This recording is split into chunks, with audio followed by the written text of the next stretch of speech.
Hey guys, so today this video is going to be a little bit different than normal. Hopefully there's no cuts, no nothing, because I want this to be completely as chill as possible, laid back, and feel like you're talking to a friend maybe. Actually I wrote this out a few weeks ago, but I still wanted to share. I made a TikTok about it, but I want to make a full video about it. No cuts, as if we're literally besties sitting right in front of each other. This is what I want this video to feel like. But I titled this God Took His Time. If you're into some Christian content, this is, I talked about wanting to do some stuff like this. So here's the video for you if you are into that kind of stuff. Hopefully you'll sit around, stay and listen to me talk for a little bit. But I am reading in First Peter. I'm using my Jesus-centered NLT Bible, so this is going to be the NLT New Living Translation if you want to follow along. But the term God took his time popped up in a TikTok of a celebrity that I was watching, and in the comments, I seen a lot of God took his time, God has favorites, like a lot of that kind of stuff. And I kind of thought to myself, and I definitely have caught myself saying, well, God took his time on this person, or God took his time on that person. And I was like, hold up, wait a minute, shouldn't I think about this a little bit more before I say this? So the point that I'm trying to get at is God has taken his time on all of us, not just one of us. He took his time on all of us. So basically what I'm trying to say is, like, we don't sit back and think, well, God took his time on me. He took his time on you. He took his time on your parents. He took his time on your friends. He took his time on literally anyone that you can think of. He took his time on every creation on this earth. So, God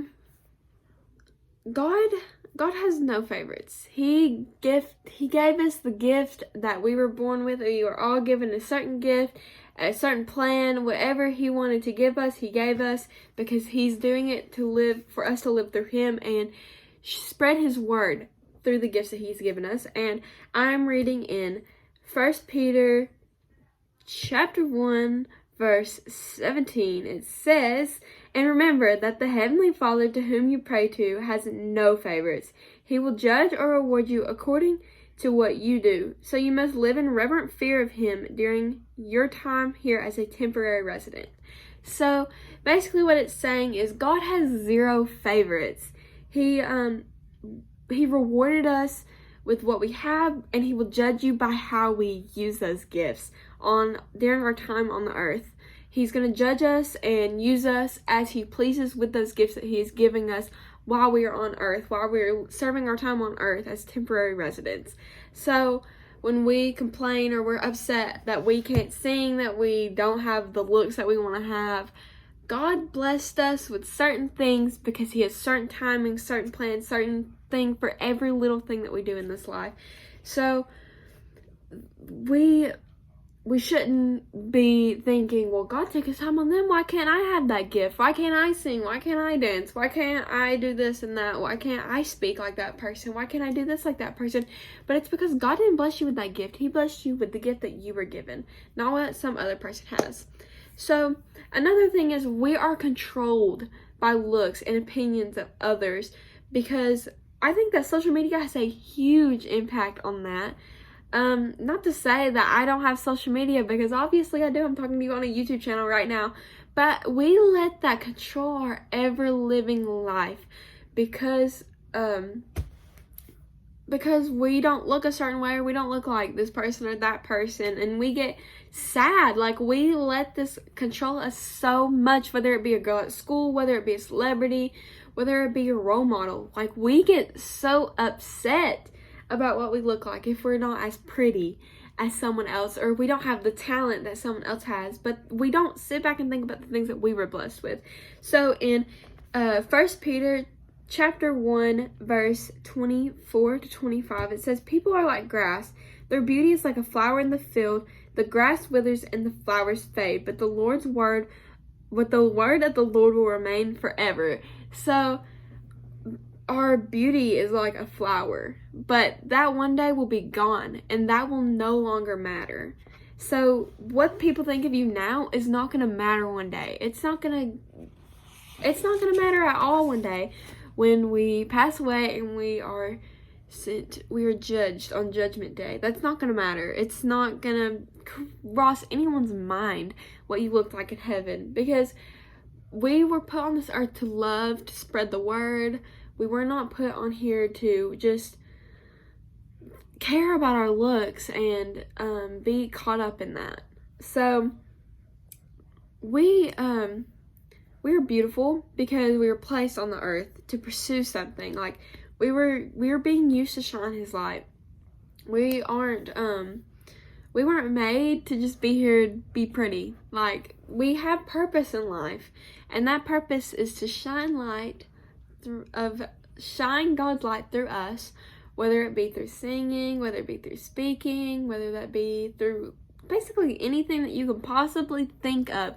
When people look at you, I think the best compliment is when people look at you and they're like, I want to live like you do. Like, live like you do through God. Not, I want to look like you, which, given that, feels so good when someone calls me pretty. But when someone says, I would die to look like you, because this sounds like a brag, but I'm definitely not bragging. I'm saying, because I myself has been so insecure and wish that I looked like someone. But I just had to trash those thoughts and love myself. But when people say to me that they wish they looked like me, or can they be me, it's like something like inside like knocks on my head, and I'm like, no, you don't. You want to look like yourself, because that's how you were created to look. And you weren't created to look like me, or you weren't created to have the gifts that I do. You're created to have the gifts that you have. So in 1 Peter 9-10, it says, but you are not like that, for you are chosen people, you are royal priests, a holy nation, God's very own possessions. As a result, you can show others the goodness of God. He called you out of the darkness into His wonderful light. Once you had no identity as people. Now you are God's people. Once you received no mercy, now you have received God's mercy. So we were taken out of the darkness to pursue God and shine His light. We were taken out of the darkness to do that.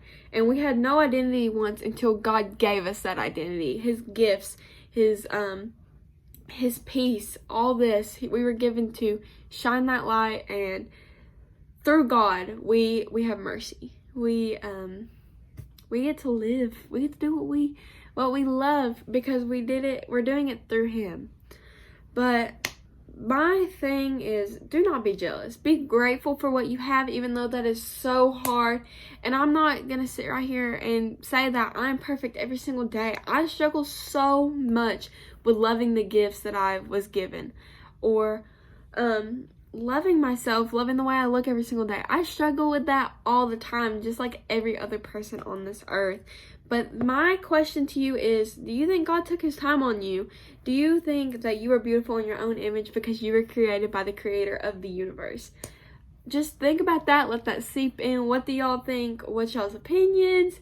Let's talk about it. Comment down below. And that's all I have for you. I hope you enjoyed this. This is unedited, completely just sitting down talking to you guys. It's a little bit different than what I've ever done before, but I really enjoyed this, actually, this little talk. I'm feeling really good. I'm really excited right now. I'm smiling. I hope you're smiling right now, as cringy as that sounds, but I do hope you enjoyed this, and I will see you in the next one. Be kind, stay safe. Be kind, stay safe.